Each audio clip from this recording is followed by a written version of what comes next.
Hi everyone, welcome back to the Twin Bros channel. My name is Shubhika Gupta and today we'll be covering the most important MCQs for determination of income and employment. तो ये हमारे macro economics का unit है and इसके लिए भी I would recommend कि आपको कोई भी डाउट हो तो आप हमारे चैनल पे एक्सप्लेनेशन वीडियोस देख के उसे क्लियर कर सकते हैं and then move on to practice these questions तो वो आपकी कॉन्सेप्ट क्लैरिटी काफी अच्छी आ जाएगी उससे. So let's start. Consumption function is a functional relationship between income and savings, price and consumption, income, consumption and savings. तो जो consumption function होता है वो एक रिलेशनशिप होता है इनकम और कंजम्पशन के बीच में कि अगर एक पर्सन की इनकम इंक्रीज हो रही है तो उसकी कंजम्पशन भी इंक्रीज हो जाएगी of high and goods like gadgets etcetera and अगर उसकी इनकम डिक्रीज हो रही है तो कंजम्पशन भी डिक्रीज हो जाएगी. So basically, consumption function एक relationship है between income and consumption. Propensity to consume means tendency of the consumer towards higher consumption, ratio of consumption to income, level of income at which consumption expenditure is equal to income, additional income to be spent on consumption. तो propensity to consume मतलब जो हमारा ratio है consumption का to the income of the person. So which is basically the ratio of consumption to the ratio of income. Arrange the sequence of events related to establishment of equilibrium in the economy. So equilibrium economy में कैसे आता है? When aggregate demand मतलब जितनी भी demand की जा रही है इकोनॉमी में is equal to aggregate supply. जितना भी सप्लाई है इकोनॉमी का गुड्स इकोनॉमी में गुड्स का जब ये दोनों चीजें इक्वल होती हैं मतलब AD is equal to AS तब इकोनॉमी इक्विलिब्रियम में आती है. तो एक बेसिकली सीक्वेंस बताना है कि कैसे ये प्रोसेस चलता है. Option A, this will cause unintended decumulation of economies. The process continues till X ante aggregate demand becomes equal to X ante aggregate supplies. The producers will respond by increasing output. If X ante demand for final goods by firms and households is greater than the output the producers plan to produce in a given year, when output increases, both income and employment increases. तो अब इसका sequence हम ध्यान से समझें तो आपका answer है option B which is DACEB. तो अब सबसे पहले एक ऑर्डर में स्टार्ट करते हैं समझना. Option D, if X ante demand for final goods by firms and households is greater than the output the producers plan to produce in a given year. अगर फाइनल गुड्स एंड सर्विसेज की जो demand है वो काफी बढ़ रही है consumers के थ्रू, कंज्यूमर्स बहुत ज्यादा गुड्स डिमांड कर रहे हैं जितना कि प्रोड्यूसर्स बना पा रहे हैं एक साल में, मतलब एग्रीगेट डिमांड एग्रीगेट सप्लाई से ज्यादा है. नेक्स्ट ऑप्शन है this will cause unintended decumulation of economies. जो भी हमारा स्टॉक कलेक्ट हुआ हुआ है वो जल्दी खत्म हो जाएगा क्योंकि डिमांड ज्यादा है गुड्स एंड सर्विसेज की.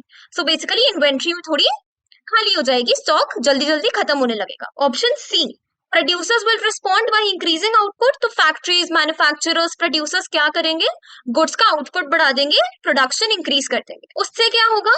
Output increases, income and employment increase होगी, इनकम भी जनरेट होगी, लोगों को काम भी मिलेगा, एम्प्लॉयमेंट जनरेट होगी. और इसके बाद this process continues till X ante aggregate demand becomes equal to X ante aggregate supplies. मतलब ये प्रोसेस चलता रहेगा जब तक AD is equal to AS, मतलब aggregate demand is equal to aggregate supply. जितनी मार्केट में डिमांड है उतनी ही मार्केट में सप्लाई होगी. तो ये बेसिकली इक्विलिब्रियम पे हमारी इकोनॉमी पहुंच जाएगी इन सारे स्टेप्स को फॉलो करते हुए. तो इस क्वेश्चन में आपको एक सीक्वेंस में सारी इवेंट्स को अरेंज कर, तो आपका आंसर होगा option B. At a particular price level when aggregate demand for final goods is equal to aggregate supply of final goods, the market products reaches its ex ante consumption, autonomous consumption, investment multiplier, equilibrium level. तो अभी हमने पढ़ा कि when AD is equal to AS the market product reaches its equilibrium level. Option D. A country's consumption function is described as C 500 plus 0.7y. तो autonomous consumption is, तो autonomous consumption वो consumption होती है and is basically that type of consumption कि अगर consumer के पास disposable income नहीं है तब भी वो कंजम्पशन वो जनरेट करेगा ही, उतना खर्चा वो करेगा ही उस पर्टिकुलर चीज के लिए. सो ऑटोनॉमस कंजम्पशन की वैल्यू यहाँ 500 हो जाएगी. It does not depend on the persons income. So autonomous consumption is 500, which is option B. Identify the symbol that is used to denote autonomous consumption. C bar मतलब C के ऊपर there is a bar. Option B सिर्फ C. Option C, C delta means triangle and then a C. Delta का symbolic form एक triangle होता है. Then option D MPC which is your marginal propensity to consume. So autonomous consumption को हम कैसे denote करते हैं? एज सी बार। सी के ऊपर एक लाइन आती है, एक बार आता है, उसे हम ऑटोनॉमस कंजम्पशन बोलते हैं। और ऑटोनॉमस कंजम्पशन क्या हुआ? वो लेवल ऑफ कंजम्पशन जो कंज्यूमर उस एक्ट में एंगेज करेगा ही even when they do not have any disposable income. तो if C is equal to X plus 0.6Y and the investment is rupees 1500, equilibrium level of income in the economy would be 4050. Find out the autonomous consumption. तो इसके लिए basically आपको वो formula use करना है where Y equilibrium in the economy is equal to C plus I। तो उसके लिए आपको C का फंक्शन गिवन है, इन्वेस्टमेंट गिवन है, एंड उस फॉर्मूला को यूज करके आपका आंसर आ जाएगा 120, which is your autonomous consumption. And autonomous consumption is basically the value of X in this formula. If C is 40 plus 0.8Y and I is equal to 10, then what will be the equilibrium level of income? So equilibrium level of income, Y is equal to C plus I. तो इस formula को use करके आपके पास equilibrium level of income आ जाएगा। तो ये Y की value जो C में नहीं गिवन, उसकी वैल्यू आ जाएगी 250। तो फॉर्मूला में शिफ्टिंग करके ना you can solve these questions. ये छोटे छोटे न्यूमेरिकल्स हैं जो आपके एग्जाम में आ सकते हैं। Next, choose the correct statement from the following options regarding average propensity to save. So APS can be 0, APS can be more than 1, APS can be negative, APS can be 1, APS can be positive. So it is a bit confusing. तो answer होगा ACE। APS 0 हो सकता है, मतलब एक इंसान के पास कुछ भी सेविंग्स ना हो, that is possible. APS negative भी हो सकता है कि खर्चे बहुत ज्यादा बढ़ गए हों और सेविंग्स एकदम ही ना हो।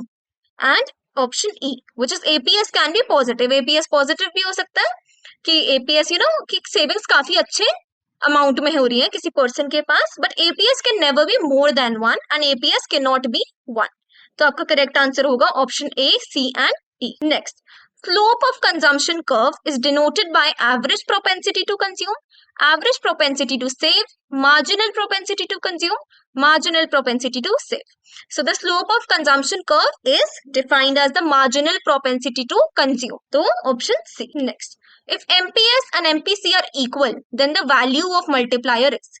सबसे पहले हमें ये समझना है कि वैल्यू ऑफ मल्टीप्लायर का फॉर्मूला होता है 1 upon MPS, which is 1 upon marginal propensity to save. और अगर MPS और MPC इक्वल है, तो अगर हम इसको एक थ्योरेटिकल डेरिवेशन निकाले, थ्योरेटिकल वे को यूज करके डेरिवेशन निकाले, तो MPS plus MPC is equal to 1, मतलब 2 MPS is equal to 1। So MPS is 1 upon 2, तो MPS की वैल्यू आ गई 0.5। अब हमें मल्टीप्लायर चाहिए, तो multiplier is equal to 1 upon MPS, तो 1 अपॉन 0.5 की वैल्यू आ गई 2। आपका वैल्यू ऑफ मल्टीप्लायर इज 2। तो बेसिकली मल्टीप्लायर का फॉर्मूला अगर आपको पता है which is 1 upon marginal propensity to save, तो आप शिफ्टिंग करके एक आंसर निकाल सकते हैं। तो आपका आंसर होगा option D which is 2। Increase in income is rupees 2000 crore and MPC is 0.8। How much is the increase in investment? तो इंक्रीज इन इनकम 2000 करोड़ है, MPC 0.8 है। So MPC plus MPS is equal to 1, मतलब marginal propensity to consume and marginal propensity to save को add करें तो 1 आता है। तो इससे हमें पता चल गया कि marginal propensity to save is 0.2। अगर 1 में से 0.8 माइनस करें तो 0.2 आता है। अब इन्वेस्टमेंट का इंक्रीज हम निकाल सकते हैं 2000 इंटू 0.2 करके, और आपका आंसर आ जाएगा 400 करोड़। तो इंक्रीज इन इन्वेस्टमेंट कैसे कैलकुलेट किया? जितना इंक्रीज है इनकम में means the change in income including the multiplying it with the marginal propensity to save. कितने पैसे सेव हो रहे हैं तो वो इन्वेस्टमेंट में लग जाएंगे। So basically change in income multiplied by MPS is equal to the increase in investment which is 400 crore. Next, if the value of marginal propensity to consume is 0.8, then the value of investment multiplier will be again the same thing. MPC 0.8, तो MPS क्या हुआ? 1 minus 0.8 which is 0.2। MPS की value आ गई, investment multiplier होगा 1 upon 0.2 which is 5। तो आपका answer होगा multiplier का 5। तो आपको फॉर्मूलाज याद रखने हैं, नंबर 1, नंबर 2, बहुत ही ध्यान से एक एक वैल्यू को पोजीशन में प्लेस करना है, जल्दीबाजी नहीं करनी, नहीं तो आंसर गलत आ सकता है। Next, similar kind of a question and I would advise कि ये आप खुद प्रैक्टिस करें। तो इसका आंसर मैं दे दूंगी आपको इन स्लाइड्स में, so you can cross check your answer as well. So if the value of marginal propensity to consume is 0.75, then the value of investment multiplier will be 4 to 1.67 or 5. तो same formula use करना है, same concept use करने हैं, and you will get the answer. So I want you to practice this question, and आप answer मुझे comment section में बता सकते हैं. In case of any doubt I be happy to help as well. Next, which of the following curve is graphically depicted by a 45-degree line passing through the origin? Consumption curve, investment curve, aggregate supply curve, aggregate demand curve. तो 45-degree line का जो curve होता है, which is passing through the origin, is called the aggregate supply curve. Option C. Relationship between APS and APC is depicted by APS plus APC is greater than 1, APS plus APC is less than 1, APS plus APC is equal to 0, APC plus APS is equal to 1. APS क्या हुआ? Average propensity to save. APC, average propensity to consume. So that was all for this video. So we've covered all the important MCQs for determination of income and employment. I hope you've understood the chapter well. So please like, share and subscribe the channel for more such videos, and I'll see you very soon in other videos as well. Thank you.